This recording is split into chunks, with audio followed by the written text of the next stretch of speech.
আমাকে বাবা বলে ডাকলে আসবে না, বড় সুন্দরের বাপ। ঠিক দেখেছিস বলে এমন নির্লজ্জ বেহায়া ছেলে আর কার কোথাও আছে? হ্যাঁ, কার কোথাও আছে? তুমি এখানে একটা কথাও বলবে না। একটা কথা বলবে না, বলবে এবার বলবি বা যে কথা বলবে না। বেশ কম বলবো, 100 বার বলবো, 1000 বার বলবো। কি করবি? কি করবি? মারবি? মার না, মার। শিল্পীর রক্ত না হাত ভাঙিয়েছি, এবার আমাকে মার। হ্যাঁ, মারবো মারবো। আমার নামে মিথ্যা অপবাদ দিলে একেবারে জানিয়ে দেবো। তুই জানিয়ে দিবি? কথা তুই আমাকে বলতে পারলি? হ্যাঁ, বলবি না? সে তো বলবি, সে তো বলবি। তোর শরীরে যদি আমার রক্ত থাকতো তাহলে তুই আমাকে কথা বলতিস না। কি বললে? কি বললে? আমার শরীরে যে রক্ত বইছে সেটা তোমার নয়। না নয়, তুই আমার ছেলে নয়। না, ওর বেজন না। হ্যাঁ, আর একটা কথা বলে ওরা চিনবে।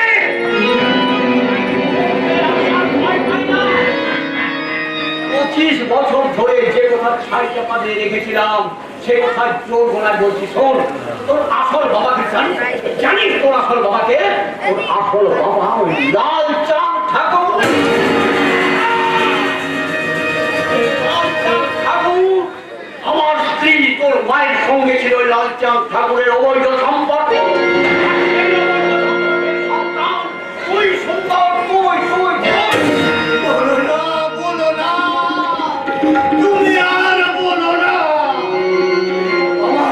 আমার পায়ের নিচে মাটি ফেটে চৌচি। মাটি ফেটে চৌচি হয়ে যাবে। কথা বলতে ভয় পাবে। আমি বলছি একথা সত্যি। আকাশের চন্দ্র সত্যি, একথাও তেমনি সত্যি। সত্যি তোর মা বোকাম করেছিল। সে বোকাম। তুই জন্মাবার কয়েক মাস পর তোর মা ওই লাল ঠাকুরের কাছে গিয়ে তোকে তার সন্তানের স্বীকৃতি দেওয়ার দাবি জানিয়েছিল। আর তার ভয়ঙ্কর পরিণাম ওই লালচাঁদ ঠাকুর তোর মাকে নির্মম নৃশংস ভাবে খুন করে। ওরে কে আছিস? এক বোতল মদ নিয়ে আয়। মদ খেয়ে আমি পৃথিবীটাকে ভুলে যেতে চাই। এ যাবি? এ যাবি কেন? আমি তো তোর কাছে একটা জঞ্জাল ছাড়ার কিছু নয়। জঞ্জাল সাফ কর। শিল্পীকে কেমন করে মেরেছিস আমাকেও তেমনি করে মার। মারবো, মারবো। তুমি আমার কাছে একটা জঞ্জাল চাই। আমার মা যখন আমাকে জন্ম দিয়েছিল তখন তুমি আমাকে মেরে ফেলোনি কেন?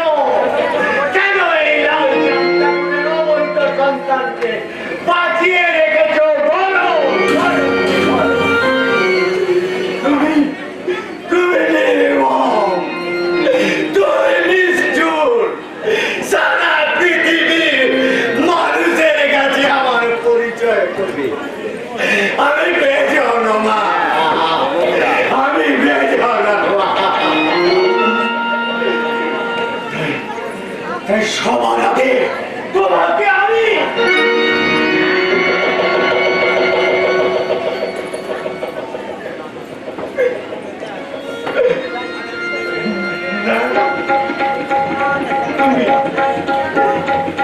তুমি কেন জঞ্জাল হবে? তুমি তুমি জঞ্জাল না। আমার মা তোমার হাতে সিঁদুর পড়েছিল। তুমি আমার বাবা, তুমি আমার বাবা। এত সহজে তুমি আমার বাবাটা কেড়ে নিতে পারবে? আমি কি ওই লালচাঁদ ঠাকুরকে বাবা বলে ডাকতে পারবো? বলো, বলো না বাবা।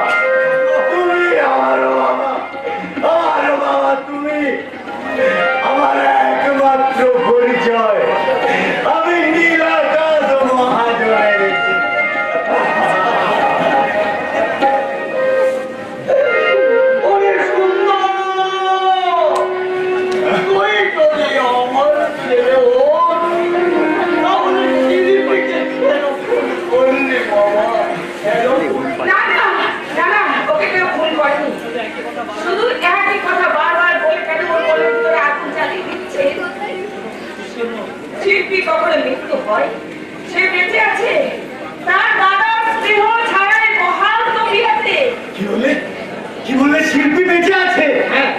তাহলে তাহলে পলাশের সঙ্গে ওর বিয়ে হয়নি?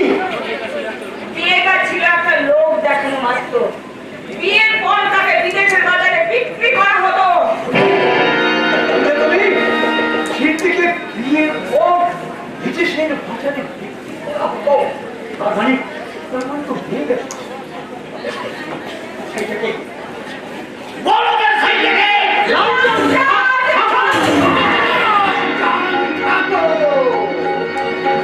আমার দু চোখে তোমার সর্বনাশ। তুমি কি ব্যবসা করো তা নিয়ে আমার কোনো মাথা ব্যথা নেই। তুমি আমার মাকে খুন করেছো, তুমি আমার বাবাকে মিথ্যে খুনে দায়ে জেল খাটিয়েছো, তাই তোমাকে আমি জ্বালিয়ে দেব, জ্বালিয়ে দেব। জ্বালা থেকে অগ্নিস্ফুলিঙ্গের জন্ম হবে। সেই যন্ত্রণা আর বাবা নীলাকাশ মহাজনের স্বস্তির নিঃশ্বাস। তোমার যন্ত্রণা আমার মানবকে হত্যার চূড়ান্ত প্রতিশোধ। আবার সুন্দর, আবার সুন্দর না, সুন্দর নয়, সুন্দর নয়, বড় কুৎসিত, অবর্জ্য। তাই না সোজা ছেড়ে দিতাম। বলো, বসি ছেড়ে ওসি ধরার নিষ্ঠুর নির্মম নির্লজ্জ লেখক।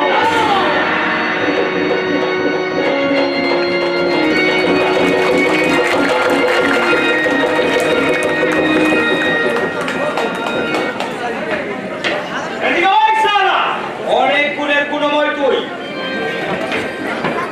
চুরি, ডাকাতি, রাহাজানি, ব্ল্যাকমেল, শেষকালে সারা খুন। তবে থানাতে নিয়ে আসা লাগেনি, তোকে এনকাউন্টার করে দিতে পারতাম, কিন্তু করিনি। মরে গেলে তো লেখা ছুটি গেল। তোকে আমি মারবো। তুই অনেক মেয়ের চোখের জল ঝরিয়েছি, তাই তোকে আমি তিল তিল করে মারবো। বল, তুই পলাশকে খুন করেছিস কেন? যদি চুপ করে থাকিস তাহলে তোর ওই জিভটা কেটে নিয়ে চিরকালের মতো চুপ করে দেবো। আমার নামটা কে বলেছে? নিশ্চয় লাইট হামলা ঘরে কাজ করে হারামজাদা বদনা আর ওই কাজলতা।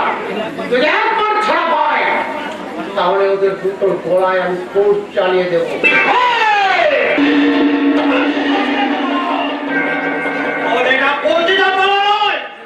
বাজে কথা বললে না, তোর গায়ে কামড়া ছাড়িয়ে নেবো।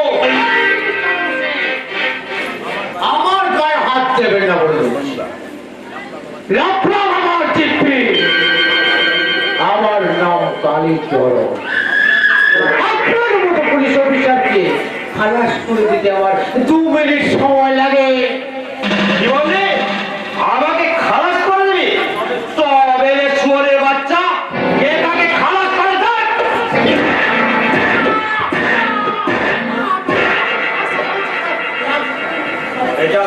বলে যাবে তোদের মতো ক্রিমিনালদের পেটে থাকা পাপ।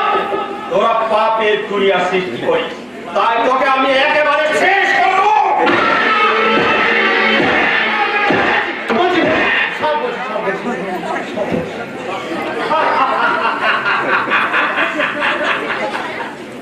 পথে এসো বাবা জীবন।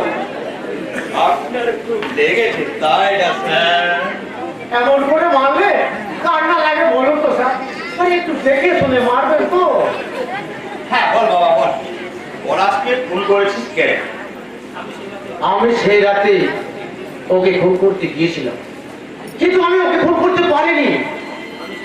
আমি সেখানে পৌঁছাবার আগে কে বা কারা ওকে খুন করে ফেলে দিয়ে গেছে। তারপর তুই কি করলি? লাফলাম আমার চিঠি। পলাশের রক্তে হাত লাগাতে পারিনি বলে আমার বহুত আফসোস হচ্ছে, বহুত পোষা হচ্ছে। তার আগে দুঃখে ওই পলাশের লাশটার মুখে দুটো চুমুকে আমি বাড়ি ফিরে এসেছিলাম। আমি জানতে চাই তুই পলাশকে খুন করতে গিয়েছিস কেন? পলাশ তোর কি ক্ষতি করেছিল? ও আমার বাবা আমাকে ছাড় ফেলে দিয়েছিল স্যার। ও আমার রত্নার মগজ ছড়ে করেছিল। ওর জন্য রত্নাকে আমি হারিয়ে যেতে বলেছিলাম, তাই ওকে আমি দুনিয়া থেকে খালাস করে দিতে গিয়েছিলাম। কিন্তু এই কালীচরণ পারেনি। পেরেছে অন্য কেউ, যাকে আমি চিনি না, জানি না, আমি খুঁজিনি। হারামি জাদা, আপাতত তার এই লোকাপে ঠিকানা করে দিয়ে গেল। তুই খুন করেছিস কি করিসনি সেটা আমি ঠিক খুঁজে বের করে দেব। তারপর তোকে ফিরে আসতে মারবো না, তোকে আমি কুকুরের প্রস্তাব খাওয়াবো। মিস্টার ওসি, রাজার বাবু, আপনি এসেছেন ভালো। এই দেখুন, আমি কালীচরণকে অ্যারেস্ট করি। আমার ছেলে খুনি পলাশের আমি চরম শাস্তি চাই মিস্টার ওসি। কিন্তু কালী বলেছে ও পলাশকে খুন করে। আরে সেই জন্য তো আমি ব্যাগ ভর্তি টাকা নিয়ে এসেছি। এই থানাতে যত পুলিশ আছে তাদের সবাইকে ভাগ করে দেব। হ্যাঁ, যদি ভাগে অপরাধ হয় আমায় ফোন করবেন, আমার লোক এসে ঠিক আপনাকে আবার টাকা দিয়ে যাবে। কিন্তু আপনি টাকা দিচ্ছেন কেন? কালীচরণের মুক্তির জন্য। কালী থানার লকআপে থাকলে অসুস্থ হয়ে যাবে, তাই ওকে আপনি ছেড়ে দিলেন।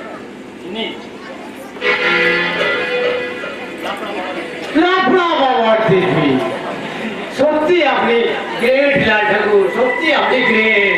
কালী, তোরা সবাই আমার বাইরেটা দেখেছিস রে, আমার ভেতরটা দেখিস না। তাই পুলিশের হাজার থেকে যখন মুক্তি পাবি না, তখন বুঝবি আমি কে, আমি কি, আমি কেমন।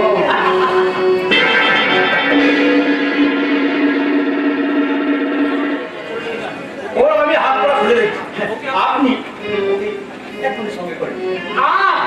মিস্টার ওসি, কত ব্যস্ততার কি আছে?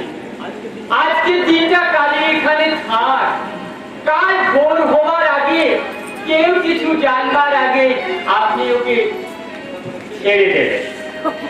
বাকি কাগজপত্র মানে যা কিছু করার আছে আপনি ছেড়ে ফেলবেন। কালীচরণ, হ্যাঁ আসি বাবা, আসি মিস্টার ওসি।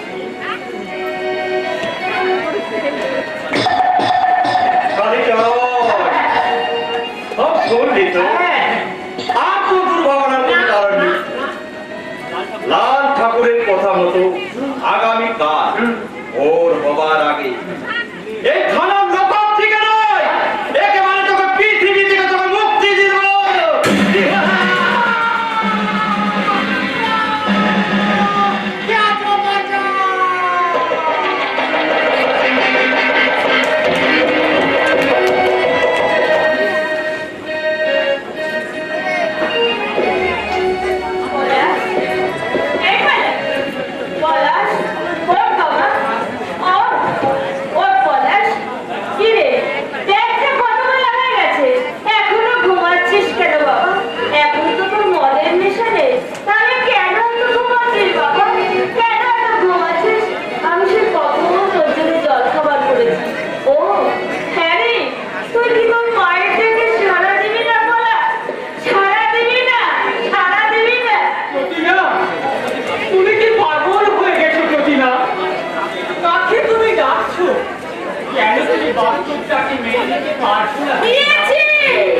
আমি তো মেনে নিয়েছি।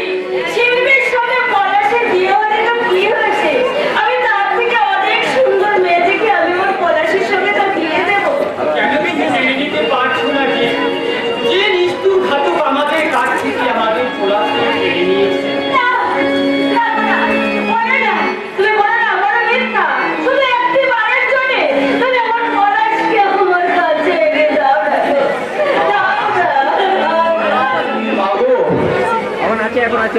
শান্ত হও মা, তোমাকে যে থানাতে যেতে হবে না, দাদা আমাদের কাছে কোনোদিন ফিরে আসবে না। সন্তান হারা মাকে সান্ত্বনা দেবার ভাষা আমার নেই।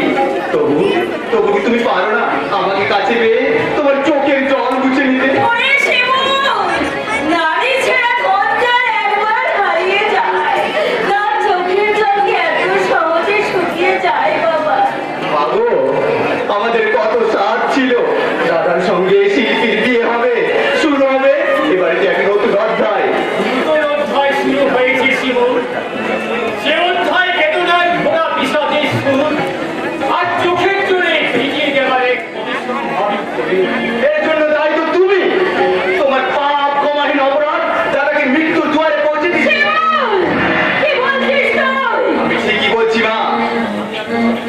আমি আর তোমাকে কিছু বলবো না, মনটাকে শুধু শক্ত করে জেনে নাও। দাদা আমাদের কাছে অতীত, তাই শিল্পী অতীত। আর সেই শিল্পীকে ভুলিয়ে দেওয়ার জন্য আমি আরেক শিল্পীকে তোমার কাছে নিয়ে এসেছি মা। আরেক শিল্পী? সে আবার কে? তাকে তো সঙ্গে করে নিয়ে এসেছিস। তুই এখানে এত বড় স্পর্ধা, একটা পতিতা মেয়ে হয়ে তুই এ বাড়িতে ঢুকেছিস? বেরিয়ে যা, বেরিয়ে যা আমার বাড়ি থেকে। দাঁড়াও বাবা।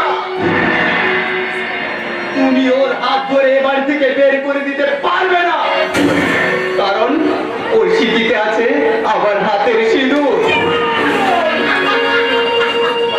আমি ঠিকই বলছি মা, রত্নার মা ছিল, বাবা ছিল, সমাজ সংসার সবই ছিল। স্কুলের গন্ডি পেরিয়ে কলেজে ভর্তি হয়েছিল, কিন্তু একদিন এই বাবার পাতা পথে পা দিয়ে বাবার সৃষ্টি পতিতালয়ে ঠাঁই হয়েছিল।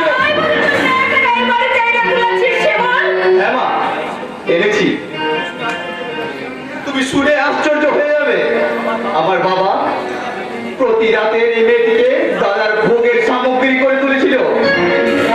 রদ্দায় ছিল তার জীবনের চাওয়া পাওয়া। আর সেই চাওয়া পাওয়ার মধ্যে একদিন পৌঁছে গেল শিমুল আমার কাছে। বাজি ধরেছিল আমার কাছে, আর শিমুল সেই বাজিতে জিতে গেল। হ্যাঁ মা, আমি জিতেছি। রত্নার কাছ থেকে দাদাকে ফিরিয়ে আনার জন্য আমি কথা দিয়েছিলাম আমি সব করতে পারি, প্রয়োজনে আমি আমার জীবনটাও দিতে প্রস্তুত ছিলাম। আর তার দাদার প্রতি শিমুলের দুর্বলতার সুযোগ নিয়ে নিলাম আমি। আমি পলাশকে মুক্তি দিতে চেয়েছিলাম, কিন্তু বিনিময়ে আমার একটাই দাবি ছিল, শিমুলের হাতের এক চিলতে সিঁদুর। কেউ না জানলেও আমি জানি, সেই দিন থেকে রত্না দাদার জন্য চিরকালের জন্য দরজা বন্ধ করে দিয়েছিল। তাই যদি হয় তাহলে বিয়ের একটা শিল্পী পালিয়ে গিয়েছিল কেন? আমার বাবার জন্য, আমার বাবার জন্য। একমাত্র দাদাই জানতো শিল্পীর সঙ্গে বিয়ে, তার এক লোক দেখানো অনুষ্ঠান। বিয়ের পর শিল্পীকে বিদেশে বাজারে বিক্রি করে দেওয়া হতো। তাই শিল্পীকে বাঁচাতে দাদা নিজে তাকে পালিয়ে যেতে পরামর্শ দিয়েছিল। আমার পলাশ এত মহৎ, আমি আগে জানতাম না রে শিমুল, যে আমার ছেলেটা মরে গিয়ে শিল্পীকে বাঁচিয়ে দিয়ে গেল। এত নিস তুমি, তোমার এত ব্যবসা, তাতেও তোমার সিন্দুক ভরেনি। তোমাকে ভাবতে আমার ঘৃণা হচ্ছে যে তুমি মেয়ে ব্যবসা করতে। তুমি এখন আমার মনে হচ্ছে তুমি আমার পলাশকে খুন করেছো। তুমি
আমি সারা নিজের হাতে আগুন লাগিয়ে আমার বাড়িটাকে পুড়িয়ে আমি ছাই করে দেব। এই জন্যই তো আমি এখনো বেঁচে আছি লাল ঠাকুর। দেখে থেকে দেখে যেতে চাই কবে তুই তো নিজের বাড়িতে আগুন দিবি। নীলাকাশ মহাজন, তুই তুই তো ভালো করে হাঁটতে পারিস না, তুই এখানে কি করে এলি? ঢিল মারলে পাটকেল খেতে হয় জানিস না? তুই আমাকে ঢিল মেরেছিলি, তাই আমি তোকে পাটকেল মারবো। এই ইচ্ছা শক্তি আমার এই দুর্বল পাখানাকে সবল করে হাঁটতে শিখিয়েছে, তাই তো আমি তোর কাছে আসতে পেরেছি লাল। আমাকে দেখে তুই তো ভয়ে কুঁকড়ে যাচ্ছিস না? বলছিস না তো আমাকে আজ মেলো না, মেলো না। তার বদলে আমার মুখ দিয়ে বেরোচ্ছে পৈশাচিক হাসি। আমার এখন ভয় নেই, ভীতি নেই, আমি এখন দুর্বল। এখন তুই যদি আমার এক গালে চড় মারি, আমি ঘুরিয়ে তোর দু গালে ঠাস ঠাস করে দুটো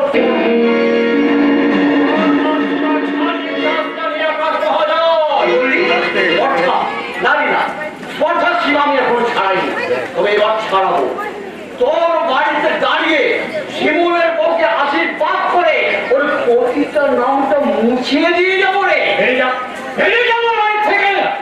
যেমন যাবো, নিশ্চয়ই যাবো। থাকার জন্য আমি এখানে আসিনি। একদিক দিয়ে আমি বেরিয়ে যাব, অন্য দিক দিয়ে আসবে তোর রসে আমার স্ত্রীর গর্ভের সন্তান সুন্দর। আমি না, আমি সুন্দর কিনা আমি তোর সমস্ত প্রকৃতির কথা বলে দিয়েছি রে। তাই সুন্দর আসবে, হ্যাঁ সুন্দর আসবে। না না ভয় নেই, সে তোর কাছে পিতৃত্বের দাবি নিয়ে আসবে না, আসবে মাতৃহত্যার প্রতিশোধ নিতে। প্রতিশোধ নেবে আর আমি ঘুরে দাঁড়িয়ে দেখবো তোর শেষ পরিণতি। আর খুশিতে সাতটা দিতে আনন্দের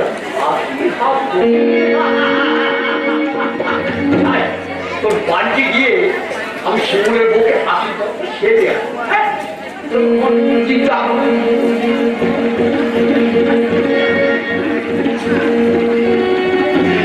পরিণতি